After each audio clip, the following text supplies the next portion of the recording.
নমস্কাৰ, আপোনালোকক স্বাগতম জনাইছোঁ মোৰ অন্য এটা ভিডিঅ'লৈ। বিজেপি চৰকাৰখনে বাৰু কাক কি দিয়া নাই? অসমখনৰ যিমানখিনি দুখীয়া মানুহ আছে, যিমানখিনি নিবনুৱা ছাত্ৰ ছাত্ৰী আছে, সকলোকে কিবা নহয় কিবা এটা দি তেওঁলোকক আগবঢ়াই নিবলৈ চেষ্টা কৰিছে। গতিকে মহিলাসকলকো হওক অৰুণোদয় আঁচনি দিছে, লাখপতি আঁচনি দিছে, মানে আত্মসহায়ক গোটত যিমানবোৰ টকা পইচা দি তেওঁলোকক আগবঢ়াই নিব বিচাৰিছে এগৰাকী মহিলাক। গতিকে সেইখিনি চাবলৈ গ'লে বিজেপি চৰকাৰখনক বা হিমন্ত বিশ্ব শৰ্মা ডাঙৰীয়াদেৱক মানুহে তুল কৰাটো আৰু তোলা ধূনা দি থকাটো ভাল কথা নহয়। গতিকে বহুত কথালৈ হিমন্ত বিশ্ব শৰ্মা ডাঙৰীয়াদেৱে মন্তব্য আগবঢ়াইছে, বৃহৎ ঘোষণা কৰিছে। গতিকে ভিডিঅ'টোৰ মাজলৈ আগুৱাই যাওঁ বলক। আমাৰ মহিলাসকলে মাজে মাজে চিন্তা কৰে যে মুখ্যমন্ত্ৰীয়েতো আত্মসহায়ক গোটত 10,000 টকা দিম বুলি কৈছিল, এতিয়ালৈকে টকাটো অহা নাই।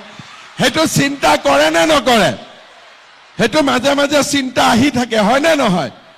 এতিয়া আপোনালোকে মনত কৰক যে মই যি কৈছো আজিলৈকে কেতিয়াবা কোনবা কথা এনে কৈছো নেকি?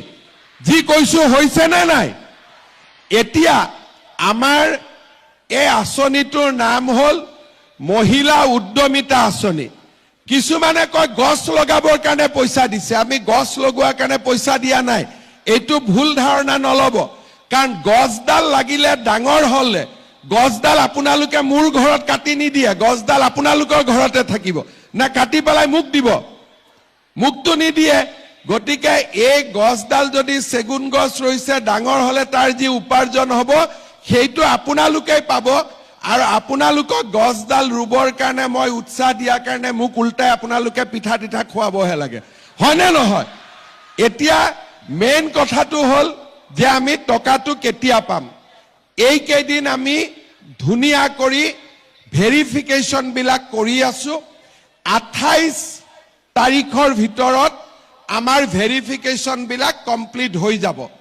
ভেৰিফিকেশ্যন কমপ্লিট হোৱাৰ পিছত আমি মহিলাসকল যিসকল ইয়াৰ নিৰ্বাচিত হ'ল তেওঁলোকৰ আমি তালিকাখন দিম। তালিকাখন দিয়াৰ পিছত আপোনালোকক আমি 3 দিনৰ ট্ৰেইনিং দিম। কিয় ট্ৰেইনিং দিম এই কথাটো বুজি লওক।